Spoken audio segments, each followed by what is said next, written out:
Selamat siang soleh, apa kabar? Selamat siang solihah, apa kabar? Selamat siang solih, selamat siang solihah, selamat siang semua, apa kabar? Assalamualaikum warahmatullahi wabarakatuh. Alhamdulillah, pada kesempatan yang berbahagia ini, atas karunia Allah, kita semua dapat berkumpul di tempat yang berbahagia ini dalam keadaan sehat walafiat. Alhamdulillah. Tak lupa salawat dan salam kita haturkan kepada junjungan Nabi besar Nabi Muhammad Sallallahu Alaihi Wasallam yang kita nantikan syafaatnya di yaumul akhir nanti, insya Allah. Ada pepatah yang mengatakan, tak kenal maka tak aruf. Oleh karena itu, perkenalkan, nama kakak Kak Fatimah. Di sini kakak akan berbagi sebuah kisah tentang salah seorang nabi yang diberi julukan Kalimullah. Kira-kira siapa ya? Ada yang tahu nggak? Siapa ya? Nabi Musa alaihi salam. Dalil yang akan kakak pakai itu terdapat dalam surat Toha ayat 80-98. Karena panjang ayatnya, kakak ambil surat pendek saja ya. Kita murojaah bareng-bareng surat At-Tin ayat 1-3. Murojaah bersama-sama, siap? Oke, Wahid, Isnain, Salasa. A'udzu billahi minasyaitonir rajim. Bismillahirrahmanirrahim. Wattini wazzaitun. Waturi sinin. Wahadal baladil amin. Yang artinya, demi buah tin dan zaitun, demi gunung Sinai, demi negeri yang aman ini. Masya Allah. Tadi di ayat kedua ada sebuah lokasi gunung. Gunung apa ya tadi namanya? Gunung Sinai. Pada suatu masa, tak jauh dari Gunung Sinai, Nabi Musa hidup dengan kaumnya, kaum yang bernama Bani Israel. Kaum apa? Kaum Bani Israel. Kaum Bani Israel memohon kepada Nabi Musa agar dibuatkan suatu aturan yang dapat mengatur hidupnya agar aman, damai, tentram, dan sejahtera. Lalu, Nabi Musa pun menyetujuinya, memohon kepada Allah agar diturunkan suatu syariat yang mengatur kehidupan kaum Bani Israel. Nabi Musa pergi ke Gunung Sinai selama 40 hari dan menitipkan kepemimpinannya kepada saudaranya Nabi Harun. Di gunung, Nabi Musa menerima lauh-lauh di dalam kitab Taurat. Namun, ada satu permintaan Nabi Musa. Apa ya? Ya Allah, ya Rob, sesungguhnya hamba ingin melihatmu agar bertambah keimanan hamba kepadamu. Namun, Allah menolaknya karena Allahu Akbar, Allah Maha Besar.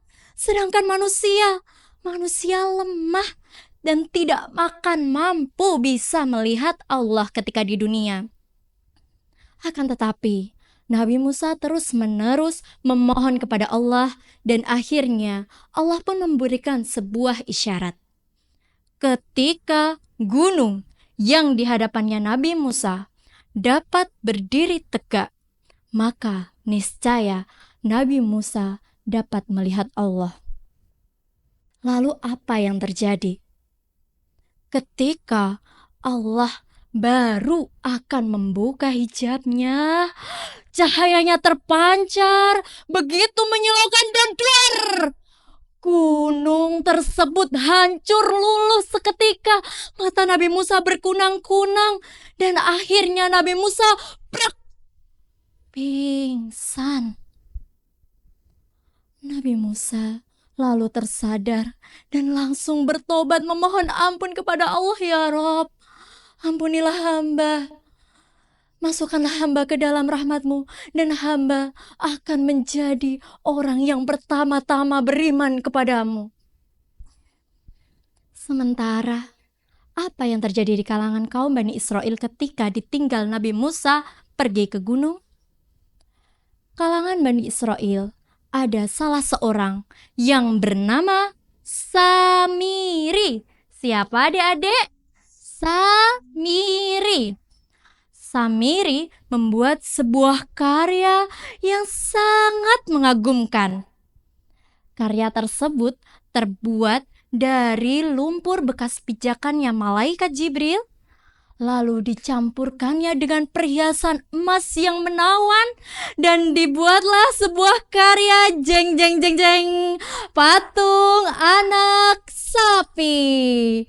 Dan patung anak sapi tersebut ada lubangnya. Jadi ketika ada angin yang berhembus,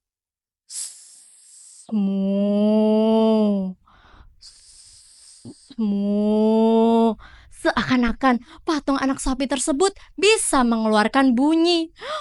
Walah, apik tenan ya. Begitulah kaum Bani Israel mulai terpesona dengan karyanya, bahkan banyak yang menganggapnya sebagai Tuhan mereka karena saking jahilnya. Samiri pun tak henti-hentinya menghasut. Wahai kaum Bani Israel, ini adalah Tuhan kita, Tuhannya Musa, akan tetapi Musa telah lupa. Maka sembahlah dia, mohon ampunlah kepada dia, dan mintalah rezeki dengan dia. Banyak di antara kaum Bani Israel yang menyembah bahkan meminta rezeki kepada patung anak sapi tersebut. Na'udzubillahi min dzalik. Lalu Nabi Harun yang diberikan amanah kepemimpinannya tak henti-hentinya mengingatkan kaum Bani Israel agar tidak tertipu dengan fitnahnya Samiri. Akan tetapi Nabi Harun justru diancam akan dibunuh. Singkatnya, setelah 40 hari kepergian Nabi Musa di Gunung Sinai, Nabi Musa hendak turun ke gunung dan menyampaikan lauh-lauh dalam kitab Taurat. Ketika Nabi Musa melihat keadaan kaumnya yang menyembah berhala, wajah Nabi Musa menjadi merah seketika. Giginya gemertak, lauh-lauh yang ada di genggamannya dilempar seketika dan menghampiri saudaranya Harun. Wahai Harun, sesungguhnya apa yang terjadi di kalangan kaum Bani Israel? Apakah engkau hendak mendurhakai perintahku? Lalu Nabi Harun pun tak henti-hentinya mengingatkan kepada Nabi Musa bahwa dirinya sebenarnya telah mengingatkan kaum Bani Israel, akan tetapi dirinya justru akan diancam dibunuh. Dan ketika Nabi Harun akan melakukan sebuah perlawanan, Nabi Harun takut jika dikira telah memecah belah kaum Bani Israel. Ketika mendengar penjelasannya Nabi Harun, Nabi Musa pun langsung bertobat kepada Allah. Ya Rob, ampunilah hamba dan saudara hamba Harun, masukkanlah kami ke dalam rahmat-Mu. Dengan wajah yang masih marah, dengan emosi yang membara-bara, Nabi Musa menghampiri Samiri. Wahai Samiri, kenapa kamu membuat fitnah di kalangan kaum Bani Israel? Pergi dan jangan pernah kembali. Patung sapi ini niscaya akan aku bakar dan abunya akan aku buang ke laut. Pergilah. Kau di dunia akan mendapat hukuman dan di akhirat azab Allah sungguh pedih padamu. Samiri pun ketakutan dengan marahnya Nabi Musa. Lalu Samiri pergi dan tidak akan pernah kembali. Nah, adik-adik semuanya, kita saat ini jangan sampai seperti kaum Bani Israel yang terkena fitnahnya Samiri, yaitu apa? Menyekutukan Allah. Karena itu merupakan dosa yang sangat besar. Jangan ya dek ya, jangan. Gak boleh ya, karena kita adalah hambanya Allah. Kita harus mengesahkan Allah. Mungkin hanya itu yang dapat kakak sampaikan. Kurang lebihnya mohon maaf dan terima kasih atas perhatiannya. Mangan ketupat lawuh bakmi, menawi lepat, please forgive me. Akhir kata, Assalamualaikum warahmatullahi wabarakatuh.